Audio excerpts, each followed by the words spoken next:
Welcome everyone. Hi, I'll just allow a few seconds for everyone to join and get settled and put sound on. But thank you so much for joining us today for our Sustainability in Practice session. I'd love to know where you're all joining from in the world, so please do pop in the chat where you're joining us from. We'd love to know. But in the meantime, let's get started. My name is Carrie Reed. I am a program recruitment manager within executive education at Saïd Business School, and I oversee our sustainability and impact programs here at the school. Our goal over the next hour and purpose of today's session is to provide you with actionable perspectives on how businesses and individuals can make meaningful progress on sustainability. So we're going to explore practical ways to move from ambition to execution, drawing on insights from two newly published books that tackle sustainability from different but complementary angles. We'll be hearing from two experts who have dedicated their careers to this challenge, and we'll have some time for Q&A as well. So please do bring your questions to the discussion and use the Q&A. And it's great to see so many countries: Switzerland, Canada, Malaysia, UAE. So thank you so much for joining, whether it be morning, afternoon, or evening. So, introducing the speakers. So, next slide, please.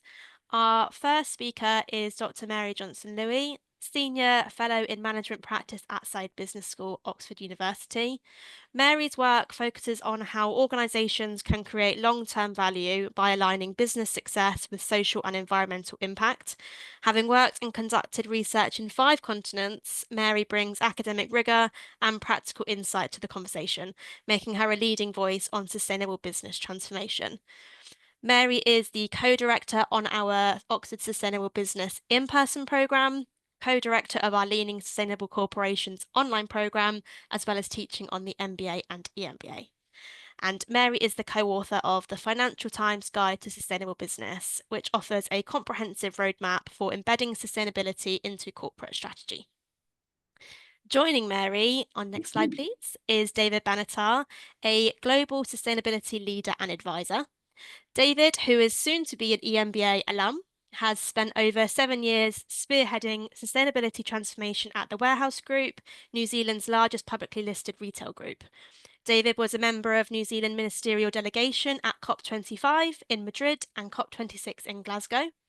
And David began his career at Aveda, a Minneapolis-based pioneer in natural beauty, before joining the Earth Pledge Foundation in New York, where he pioneered early-stage sustainability solutions in the construction, apparel, food and waste sectors, and contributed to public policy during the Bloomberg administration.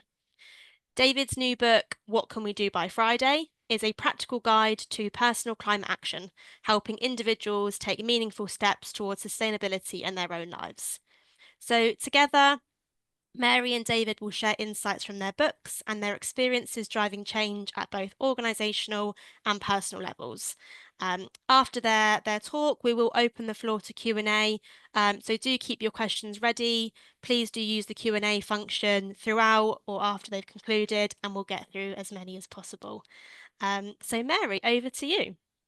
Thanks so much, Carrie. And thank you so much, David, for joining me. David and I are actually in the same room in Oxford. Can you imagine?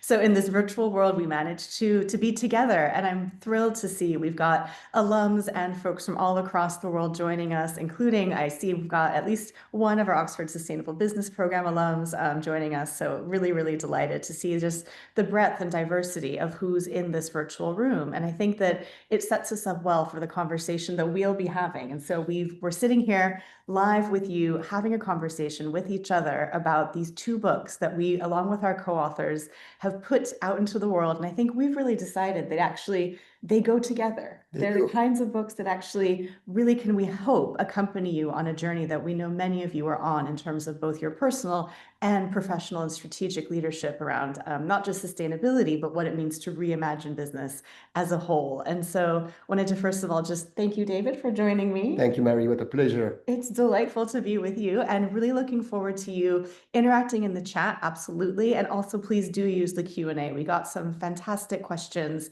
in advance, so really, really looking forward to engaging with you as well. We'll take just over half an hour together for our conversation about the books that we have coming out, which are very exciting. David is here. Please, David. There we go. So presence in the guys? room, which is wonderful. And then we'll have about 20 minutes for Q&A with you. And so we're looking forward to that. And I thought what I would do is, you just saw the cover of David's book that he co-authored with Tony Balfour. And the topic, or the title, is really quite clear. It's What Can We Do by Friday? And so I thought one of the most interesting ways we could kick off this conversation together, David, is just by you saying, what does that title mean to you? And what does it tell us about your motive for writing the book itself? Yeah, thank you, Mary. Yeah. And I think everything is developed around the concept of action. What we realized, Tony and I, very early on, is that you do not need perfect plans to start acting and to drive the transformation in the organization. So that idea that, in fact, waiting for the perfect plan for us was getting closer to procrastination. You do not need all the planets to align to start embedding sustainability in elements of the business. So that message was really important. You don't need a perfect plan. And secondly is, you can start now with small actions who will snowball into a much larger transformation. So you may start with small action that you do not yet know which following step or following impact will be. And in the book, I'm not sure some of you may have read, there's a story of the coffee cups, disposable coffee cups, which my CEO asked me to remove from our corporate cafeteria, where about 1,200 people eat every day. And that small action snowballed into a complete transformation of the business. Obviously not by Friday, but within 3 years, after we went through all the stages. But as I reflect on the title and small actions, this idea that the disposable coffee cups removal triggered a much larger mindset and touched people into everyday action. So that everyday action is also part of the title. Yeah, absolutely. Absolutely. I think the mindset piece is really, really interesting. And it links actually to the core message of the Financial Times book, actually. It does. So I read your book, Mary, and I think maybe you owe us a quick 360 or 30,000 feet high altitude of the book description. Yeah. Because when I read it, my feeling was, that's the book every leader needs to read in tandem before they move to the culture and communication element, so they understand the fundamentals of what business and sustainability is about. So maybe that quick review would be great. Absolutely. So I co-authored the Financial Times Guide to Sustainable Business with Richard Barker, who many of you will know because he and I have actually developed a program that Richard led starting in 2020. So it's been some time now, and it's the Oxford Leading Sustainable Corporations program. And we launched it really aware that actually there is a huge need for practical guidance. And what we in the program focus on is an action plan. And this program has actually now been attended by more than 5,000 people globally. So it's a virtual program, and it's allowed us to be, I think, in a really privileged position of seeing how do individuals from all levels of the organization, from across sectors and more than 90 countries, actually begin to develop across a series of very clear questions and clear sets of kind of guidance of what good looks like, an action plan that they can deliver in their organization. So I think that's what's really the motive behind the book for us, was to really take some of that learning from those incredible cohorts that we've had and really think, what would we need to bring to organizations so they have the depth, the confidence, and the understanding of what sustainability really means from a strategic perspective, and also then help them to, as you were saying, David, move away from the idea that you need a perfect plan, right? And it's this idea that actually the action plan is open and available no matter where you are and what your starting point might be. So one of the things we talk about in the book is that some of you might be in a position where you're in a setting where sustainability is well understood, relatively well resourced, although I know that it's a very challenging time period. And most of you will not be. And most of you will be in organizations that are trying to make sense of it. And what we wanted to do, I think both of us with our books, is to give people the tools to be able to say, first of all, how do you start? And then how do you carry on when the going gets tough, right?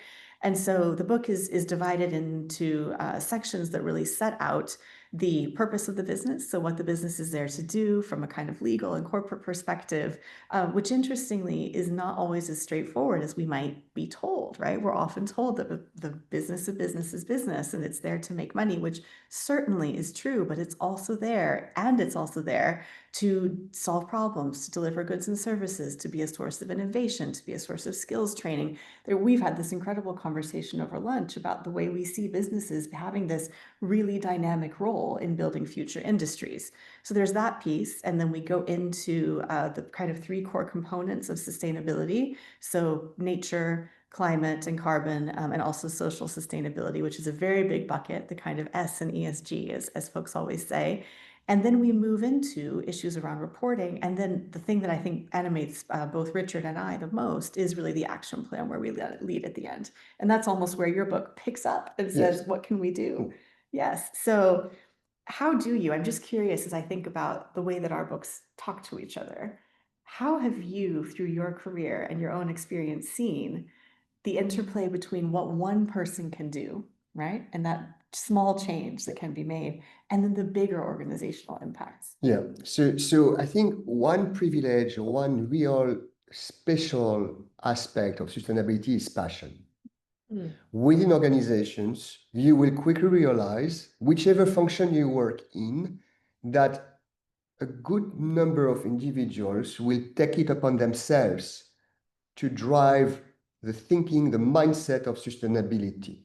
That because they are parents, because they have a specific understanding of one aspect of the value chain, they will have an interest, whether in the social impact, on the carbon impact, on the waste, and they will become these champions who will want to change the system. So you can tap into that passion to start initiatives at the function level. Now, the challenge that we talk about, and that I think you speak about it extensively in the book, and where I can try to take the reader as well, is to have a fundamental transformation of the organization. So not only it's at the initiative level, at the business function, but it's also the fundamental transformation where sustainability is embedded into logistics, hiring, financial systems, reporting systems, accounting systems, or at the product innovation system. And to do that end-to-end transformation requires that you engage your stakeholders, your investors, your executive suite, your board, into understanding how we are shifting the organization into a new model. That shift is very fluid and change, and it's very complex, and it changes across time. So obviously, this is where we all need to define the standard of what sustainability is about. So we understand what are the from today to tomorrow states that we want to move toward.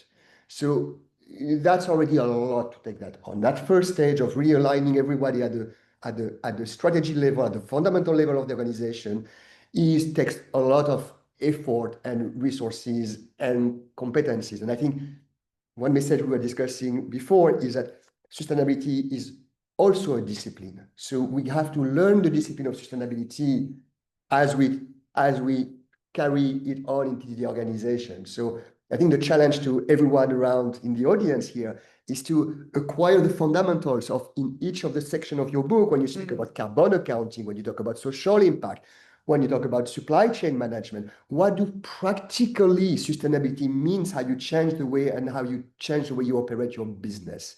So that's a little bit of the challenge to the audience. And once you've done that, which it means you've spent a good amount of time on Mary's book, then you need to pair it with culture, because culture is the best enabler, I forgot how you call it, and I'm so sorry, in your class, the point of highest lever, I think you talk about. The leverage point. Yes, Leverage exactly. point. Yes. And I saw how when you can activate culture at the ground level in the organization, then you can accelerate exponentially the delivery of sustainability transformation in the business. So that's how I think they both pair well together. Yeah.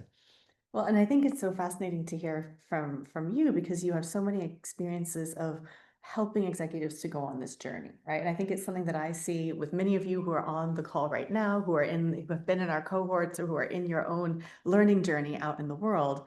One anecdote that David shared from his book was actually a conversation where he's walking down the hallway with a CEO when you're in the CSO role, right, at a large retailer. Yep. And just relatively new into the role, walking together, and the CEO essentially gives you the mandate to say, get rid of the disposable coffee cups by Monday. That's right. Right? And on the one hand, you can look at it and think, well, it's quite an impossible ask, right, in a certain way. On the other hand, it's something that it probably wasn't exactly the most strategic ask that you were hoping to That's bring right. to the organization. Yes.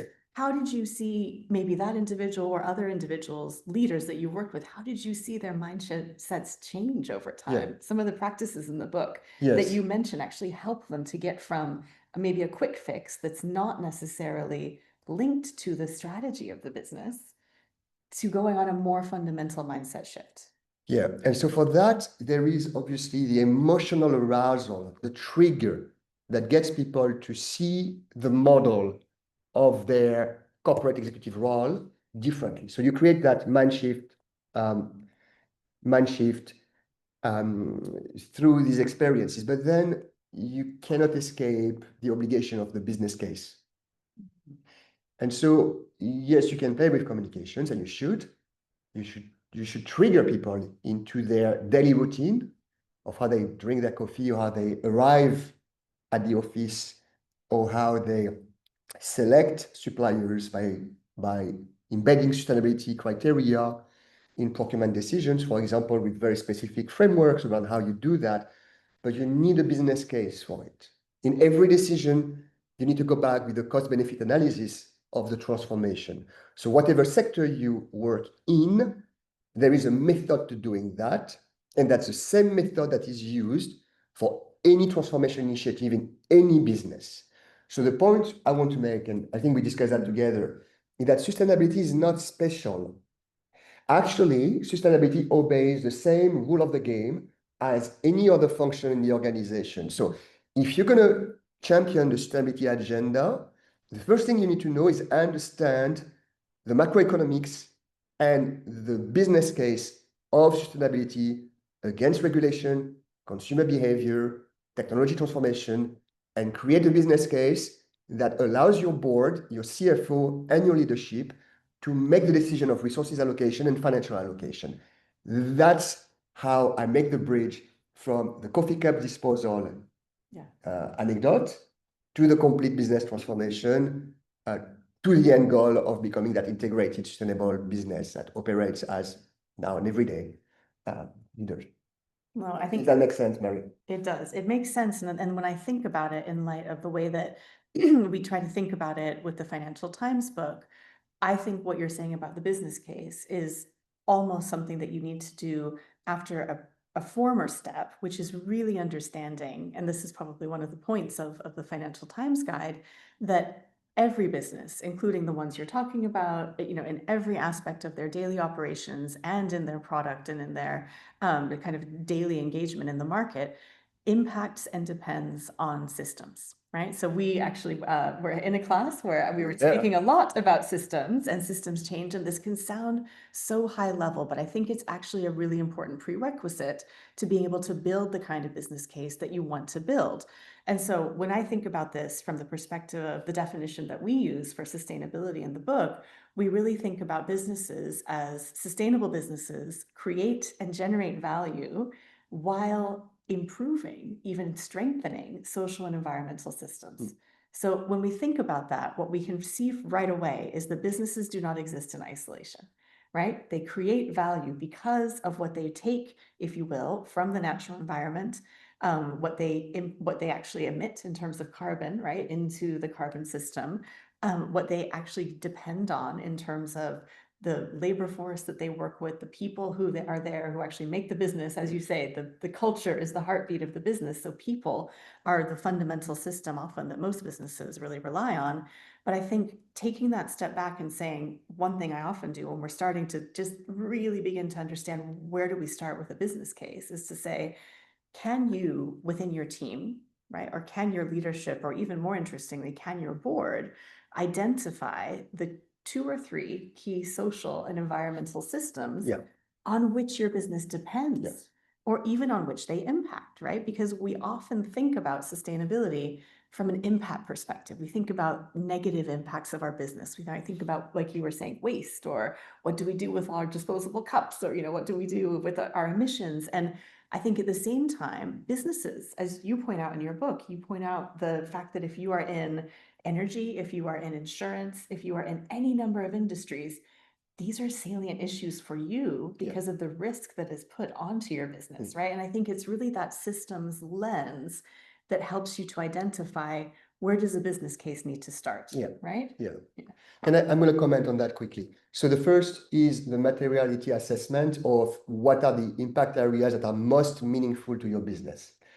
When we did that, we interviewed all our key stakeholders, from consumers, investors, the board, and government officials. So we got this 360 understanding of not only what people perceive as being material to our business, and how this dimension could potentially impact us financially.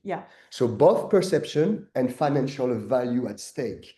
And with that, we started to prioritize where we wanted to play. And we said, we're going to differentiate 3 buckets. One bucket was, where do we want to lead? Where do we want to play? Or where do we want to wait and monitor? And that helps us put some prioritization, because as we know, resources are very limited. So that was the number one. Number two is, when we decide, or when you decide in your organization what you're going to champion, or what type of sustainability transformation you want to recommend or lead, the idea is to embed this initiative within the existing governance system of the business. So if you have a very strong risk management culture, then you could take your sustainability impact area, whether in social or environmental, and make them risk factors. And with that, you have your mitigation actions, you have your governance system, you have your hierarchy around the risk ownership. And I discovered after too long that this would allow me to actually get faster in the organization.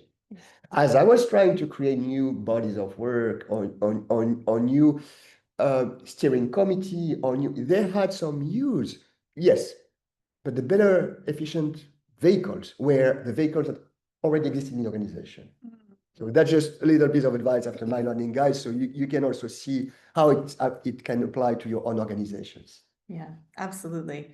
Well, and I think what is so powerful is the fact that at the end of David's book, actually, he walks through how you would plan your year. So sort of 12 months, what would be the focus of each of your months as you were starting to think about, how would I transform, yes, my personal life, but also my organization? And you start out with this idea of materiality assessment. So you start out with this basic idea of, what do you know? Right. And I think that when we ask ourselves that at the firm level, we get great insights around our company and our firm.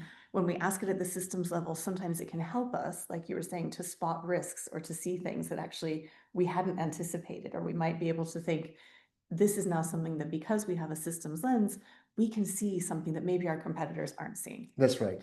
That's right. And then there is the same method that's used for any other type of effort, which is try and learn and communicate and report. And I'm not talking about necessarily reporting. In your book, you do an extensive review of all the reporting. External reporting, that's yes, true. external reporting. You're talking about something else. I'm talking about the internal measure of progress and how it's impacting value delivery to the organization, which you cannot escape as a sustainability leader or as a champion of sustainability in your business, if you, whatever department you come from. And obviously, internal reporting and external reporting connect deeply at core, because the external reporting needs to talk about what value you create to investors and to value stakeholders. But that idea of really understanding the data, having the data systems in place, or building the data systems in place so that you can capture the value creation that you deliver through sustainability is also part of the toolbox today of embedding sustainability in organizations. So in your book, you do cover every pillar or building block of sustainability. There's one aspect I want to touch on, and if you could please comment on that, is once you've put your plan in place, the resourcing and the financing of this transformation? How do you recommend that these people who listen to us start to dimensionalize and cost or get allocation of resources? How do you, Yes. from today to tomorrow, how do you start to give them the tools and the money to do what's supposed to be done? Yeah, absolutely.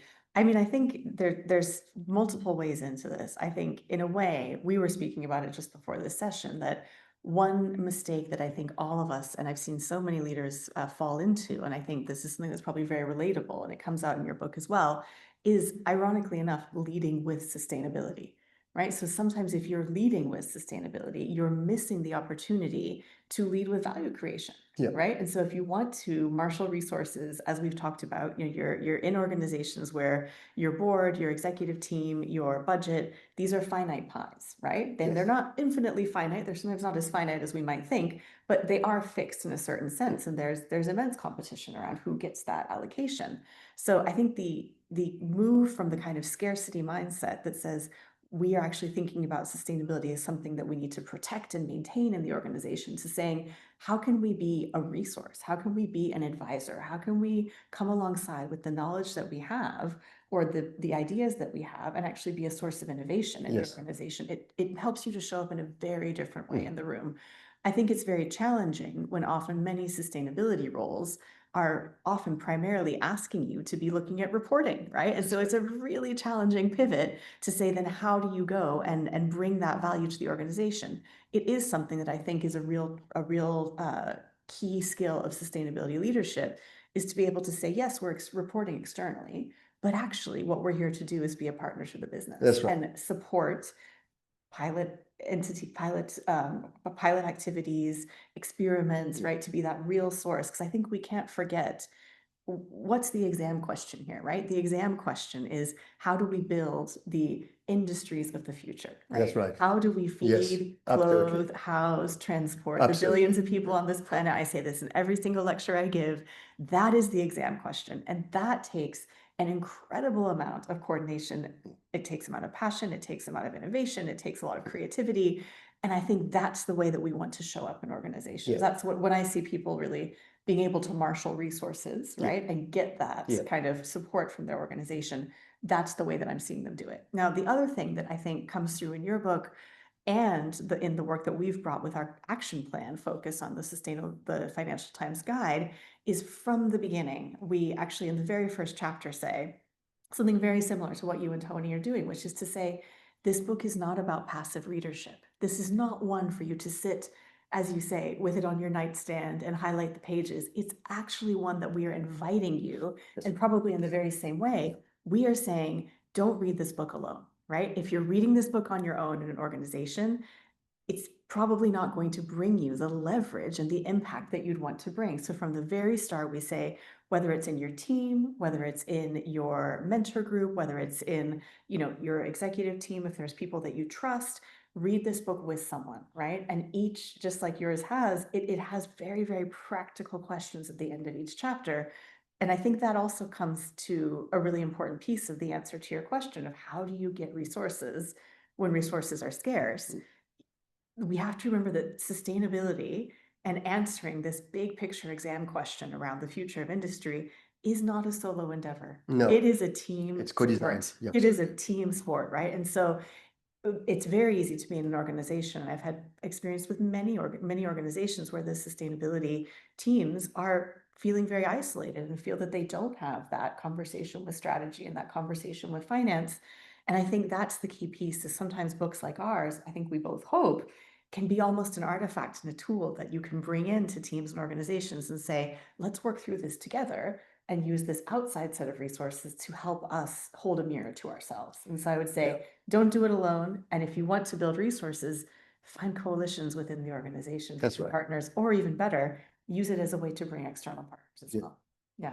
And back to what you said, use it to create the future of the organization. Use it to create a vision for what the market will be, could be, with scenario around, and turn the risk into an opportunity, so that there is also engagement around passion and vision and opportunities to stand out. Because I think that every organization is looking for a North Star that's grounded into something that's bigger than them. And you need to find a way to give that light to team members and to people. This is what drives us to get up every morning and double down on the work, because let's be honest, there's not much that's easy in the market today. Very competitive forces coming from every side. I think it would be hard for a leader to escape the pool of sustainability. And I was listening to the CEO of ExxonMobil during COP last week, and I thought that his vision around delivering energy, reducing carbon emissions was actually spot on. And I wondered how many generations of influence and expert and advisors it took to take the CEO of ExxonMobil to show up 3 years in a row at COP. And we can be cynical as much as we want. But if you want to talk about the leading force of the economy today, so energy, transportation, farming, they are all engaged at some advanced level on sustainability transformation. Yes, AI is stealing the show. We may want to think so, but that's a quick burst because it becomes business as usual.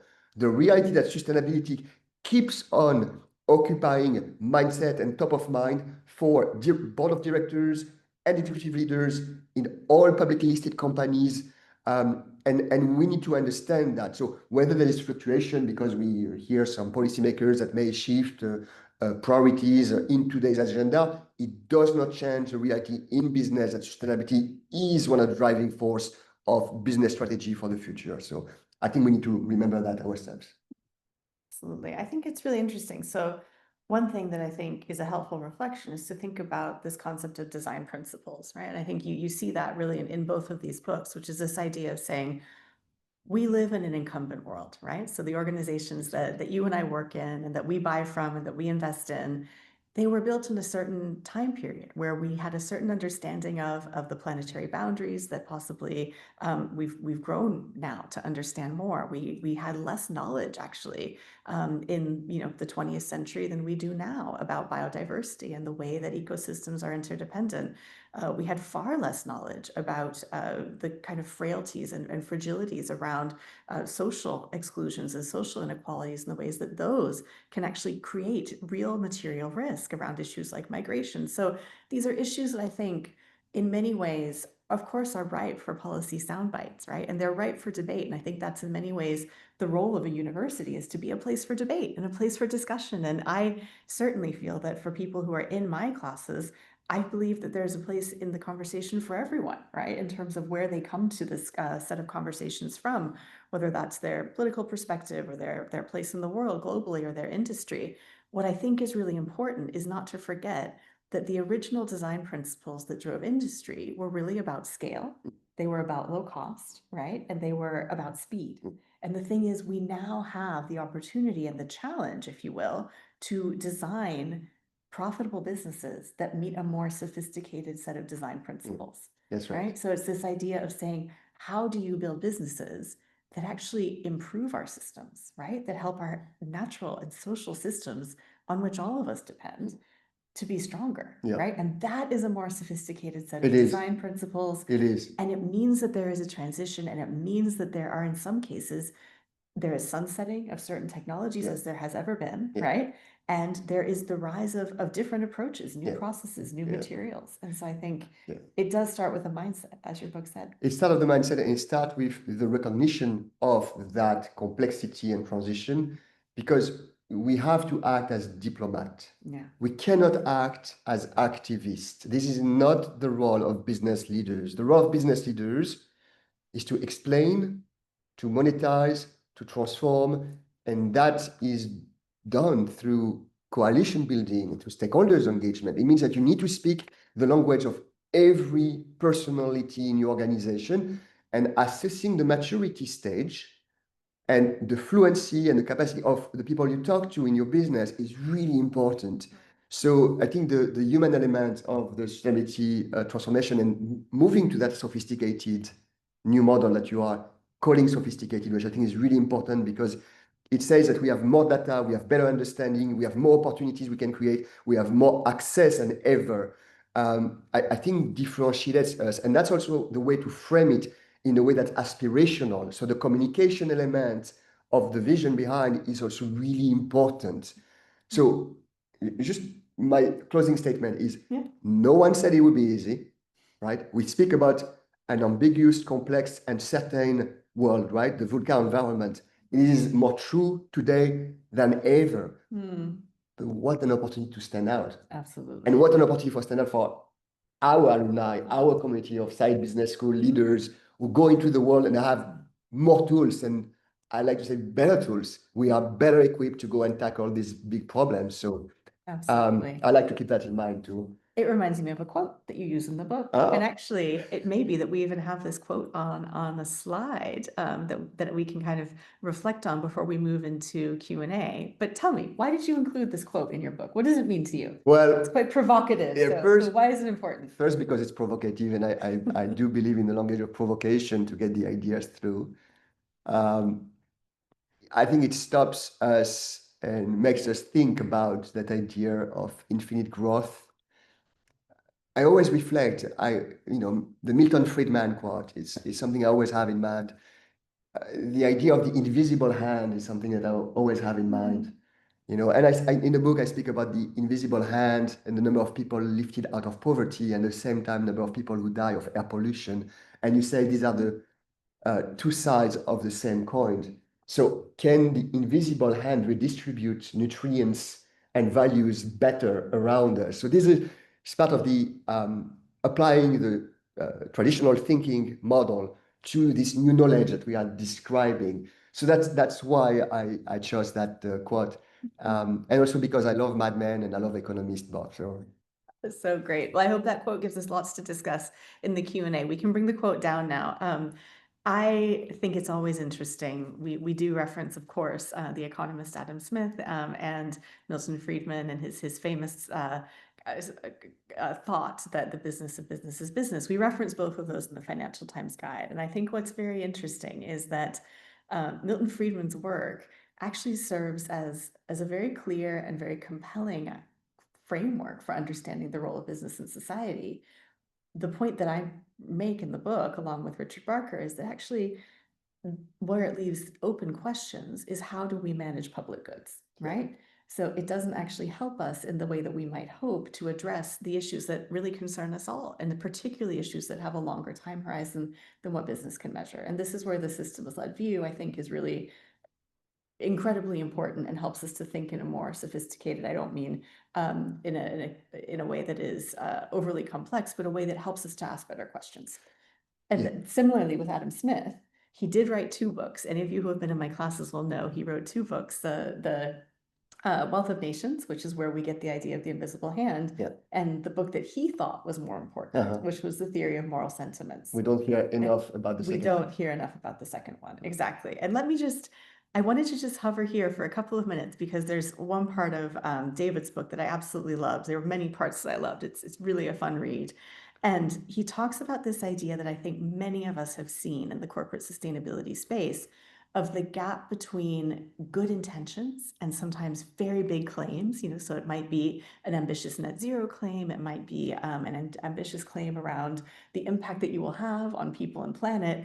And then the gap that is often present when we don't have a clear plan. And so I love this chapter name. It's called Speak Clearly or Not at All. And you say, I will eat less junk food is not a plan.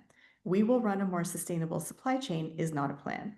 We will help our customers be more sustainable is not a plan.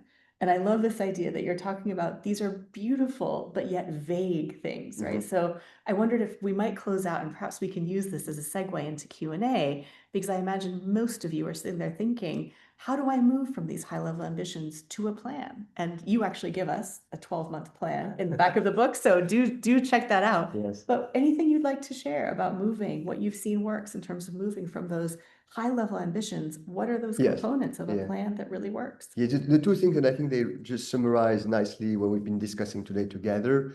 One is the idea of collaboration. So designing the plan or this idea into practical, dimensionalized, monetized, analyzed initiatives and investments takes collaboration and engaging with each function, each leader, with the finance department, with suppliers.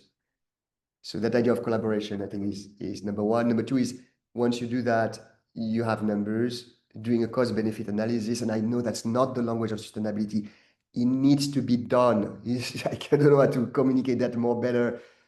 I've always hired sustainability managers and leaders around me, and they just refused or resisted the mandate of that analysis. And I was lucky to have a CEO in my previous role in the name of Nick Grayston, who was adamant and who would send me back to the drawing board, cost benefit analysis, do scenario, I want to know the cost, remap it, redo it, come back.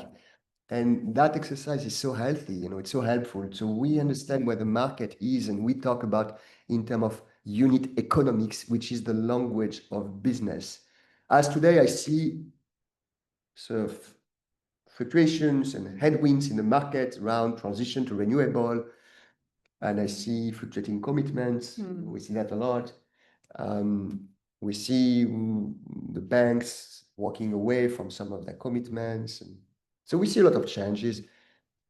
Those who speak about the financial value and unit economics will carry on transformation because the long-term value is there. And then the last thing I want to say, I think it's important for you in the audience, for those of you in your career that want to continue on the ladder to the senior or the C-suite, the sustainability element is a long-term to mid-term to short-term, but it certainly has long-term.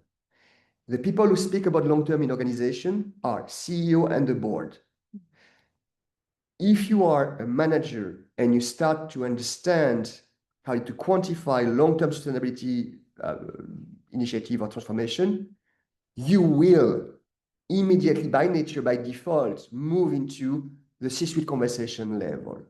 So I'm just saying that because I'm sharing my career that has helped me go either faster or go to the C-suite differently than others. And so I just invite you to think about it as a tool for your own career development. No, absolutely. And I think thinking about the fact that so many sustainability issues are fundamentally long-term, the vast majority are.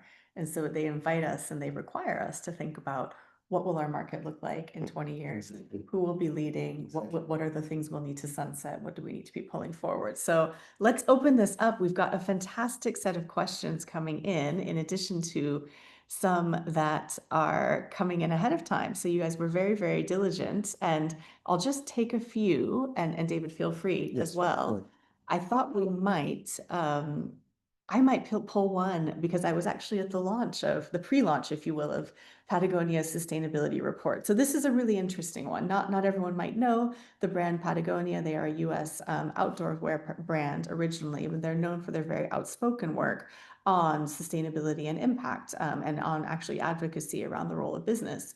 And the question is, how do you think business leaders are addressing brand identity, communication, and greenwashing risks? Is there a tension between protection of the environment and of consumers? Is there an opportunity for innovation here? So I think this is really key for us to dive into. If I can simplify the question, it's around, is it a challenge of not saying enough at the moment, or is it a challenge of actually saying too much and not being able to deliver? So I thought we might have a chat about greenwashing and communication, and where do you draw the line? Let's do.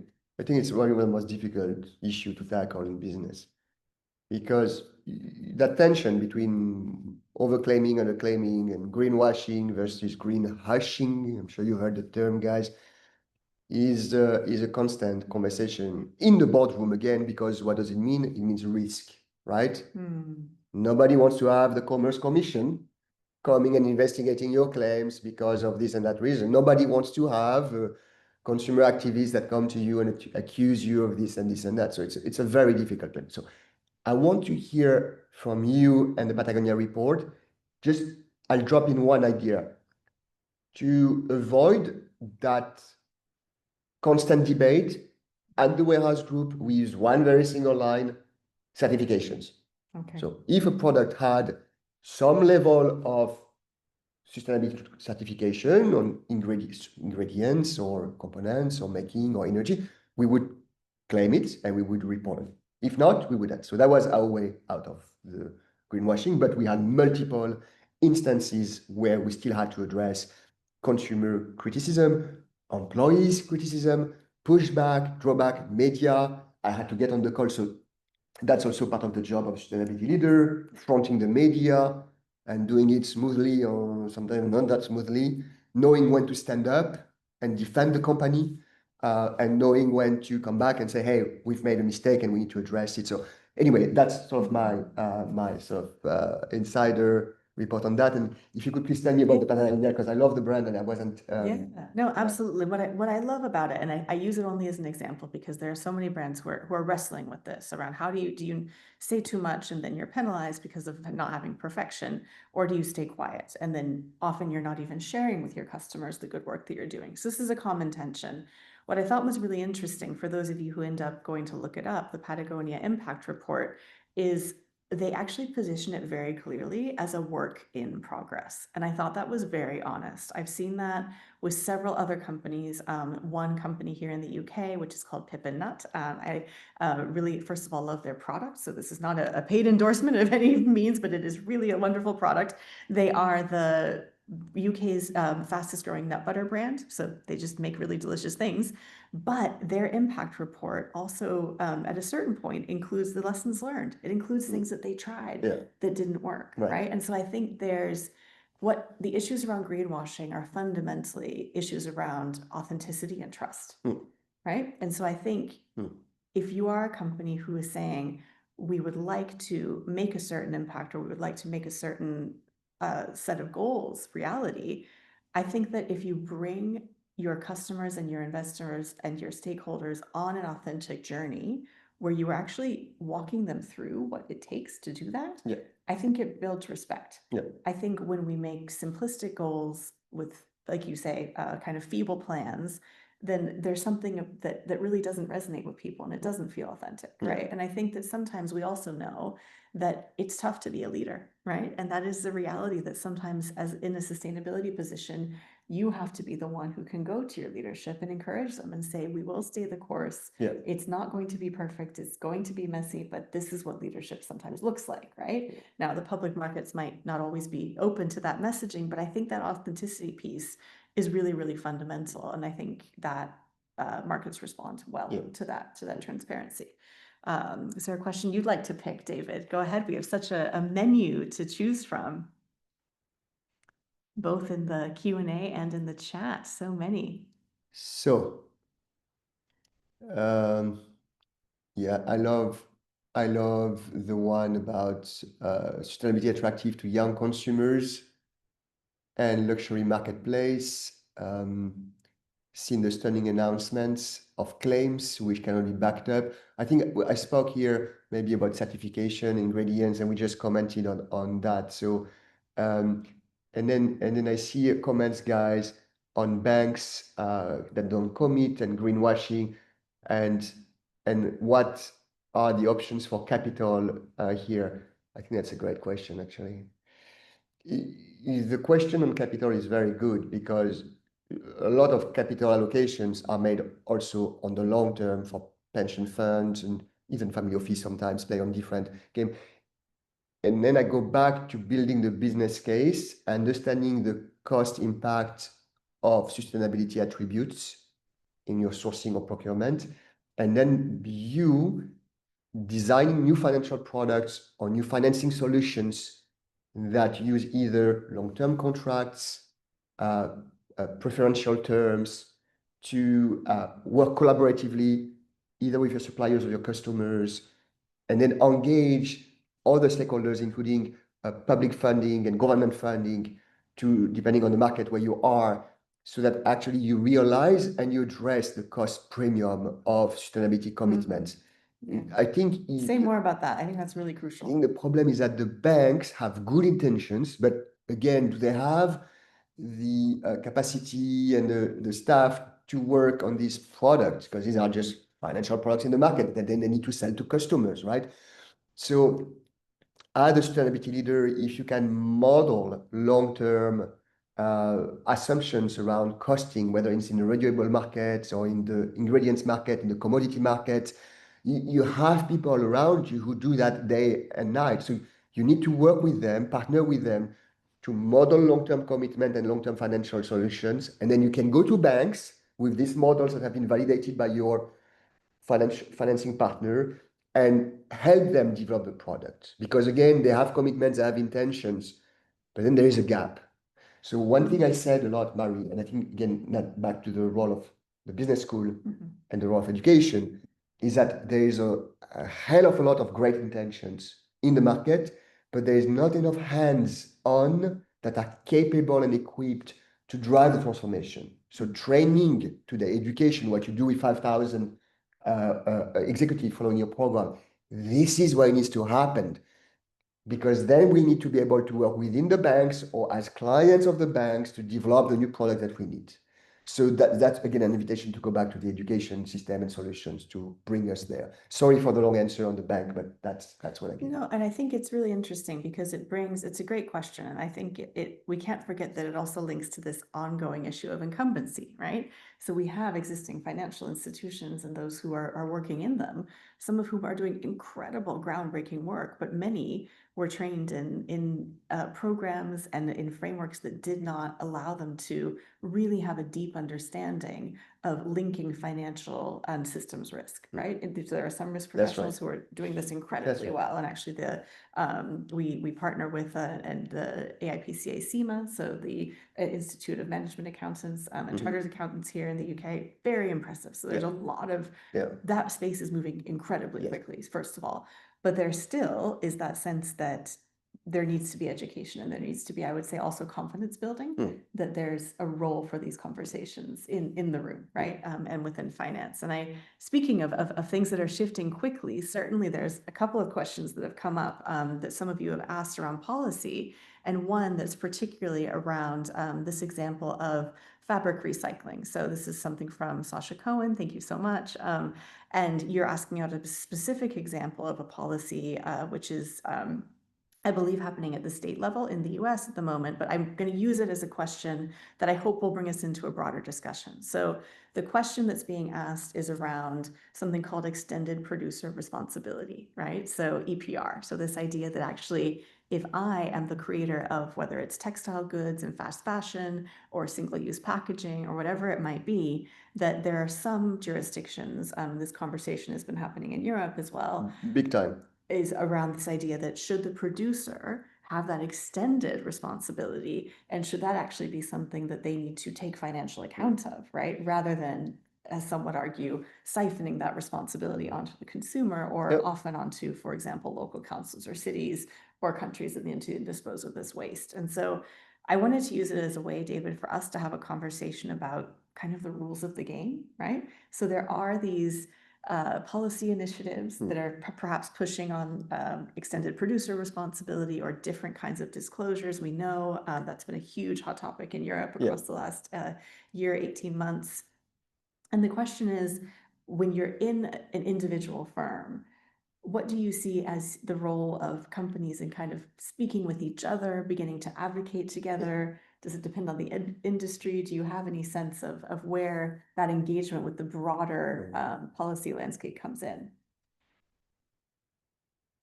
We had organizations coming to us to ask us to remove sugar product confectionery from our shelves. Great example. We had companies come to us to ask us to remove fireworks, stop selling fireworks, which represented several millions of dollars of revenue for us. So these are consumer groups coming to you, or public groups, yes. We had manufacturers in the electronic sector, some of the leaders in the market, coming to us to deploy new electronic recycling solutions in the country. Okay. And they would come in the context of an alliance with competitors, direct competitors, to work together on solutions for recycling, supply chain backend, collection, costing, pricing, dismantling, reselling. So sophisticated players today all participate in various levels of industry coalitions because they know they cannot solve it alone. They also know that if they want to lobby, influence the government and regulatory bodies in their favor, they need to be part of an alliance. And that alliance together makes them incredibly more powerful. So I use a few examples, and that's how I see it moving. On the relationship between industry leaders and governments, there is always that dance also between regulation and innovation. So this is my experience on that level. So I would say all of you again just do investigate alliances and cooperation at various levels to progress the agenda, because alone is just too difficult. So it requires a collective effort. Yeah, absolutely. Absolutely. Let's dive into a question that we had in advance, which was a really good one, and I hope it helps us land some of our key points for the discussion. What stops companies from turning sustainability goals into real action, and how to measure progress reliably? So I think we did touch on this, but I want to have on it further because I think it's such a key issue. Let's take the question in two parts. So what stops companies from turning sustainability goals into real action? Maybe we can both respond to that briefly. Yeah, sure. I'll give my take. I think I go back to the idea that the people who want to champion sustainability and progress it do not always do a rigorous cost-benefit analysis.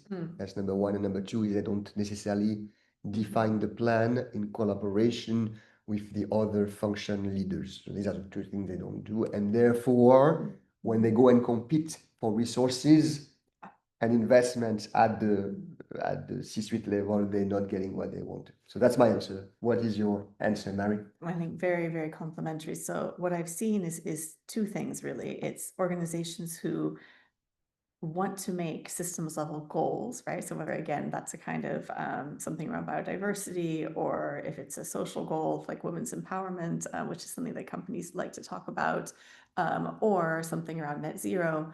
So something that actually fundamentally requires collaboration, but they make that claim on behalf of their individual company, right? And that I think is a fundamental mismatch in terms of thinking, okay, so there's certain things that are within our sphere of control, and there's certain things that are not, where we must collaborate. Yeah. And I think it's challenging because the second part is that's a complicated message to explain to the consumer, Yeah. right? Yeah. So we as consumers, we like to think about brands that are out in the market and have certain specific outcomes and impacts. And sometimes that's true, but often, if we take the case of a wonderful Dutch company called Tony's Chocolonely, they have actually created a collaborative supply chain effort called Tony's Open Chain, in which their competitors actually buy in to an ethical sourcing model that allows all of them to access cocoa for their chocolate that has a very, very clear way of tracking and addressing forced labor and child labor, which is endemic across the cocoa supply chain. Yeah. So we can know that if we are eating chocolate, there is a risk that there is that issue within that supply chain, right? And this is not something that any individual chocolate confectioner can address, right? That's And right. so what I love about Tony's model is they say we collaborate on cocoa and we compete on chocolate. So they compete on the shelves, right, in the retail space, but they are actually collaborating with others within who are exposed to those risks within the cocoa supply chain. And I think that is the difference between saying, how do we take something that is ambitious and is a goal that we really would like to get behind, and turning it into a plan that you can actually deliver in terms of impact that you are proud of. Yeah, Yes. absolutely. I think we should close with our final quote. David has a wealth, his book has a wealth of wonderful and very apt quotes, Thanks, actually. And I thought we might close before I pass over to Carrie with the final one. But thank you so much for being such an engaged audience as well. So David, tell us why this quote. So there's two reasons. First, because it's very catchy. The best time to plant a tree was 20 years ago. The second best time is today. I also want to say this applies to any actions in life.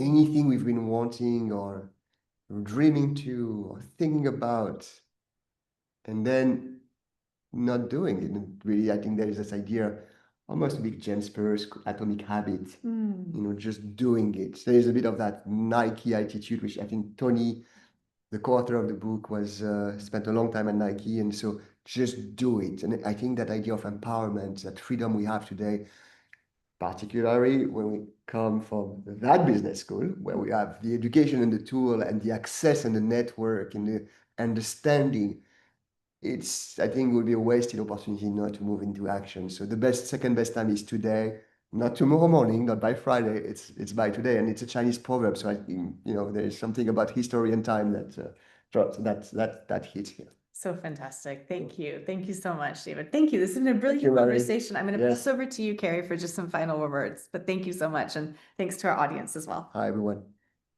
Thanks so much. Thank you again for everyone that joined today, and a special thanks to our speakers, Mary and David. That was really fantastic and such valuable insights. So thank you. And I hope the audience has been sparked with some ideas and practical steps.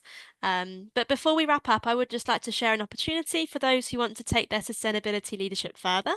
So at Saïd Business School, and in partnership with Oxford Net Zero and the Smith School of Enterprise and Environment, we run our Oxford Sustainable Business Programme, which is a 5-day in-person course designed for senior executives and decision makers who want to move from ambition to execution in sustainability.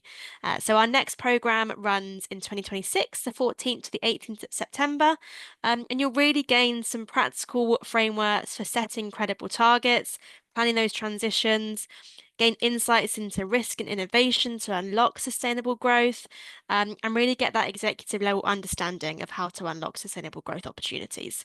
So if you'd like to learn more, or join the programme with Mary Johnstone-Louis, Alex McGivern, Professor Sam Frankhauser, and other leading voices, please do get in touch.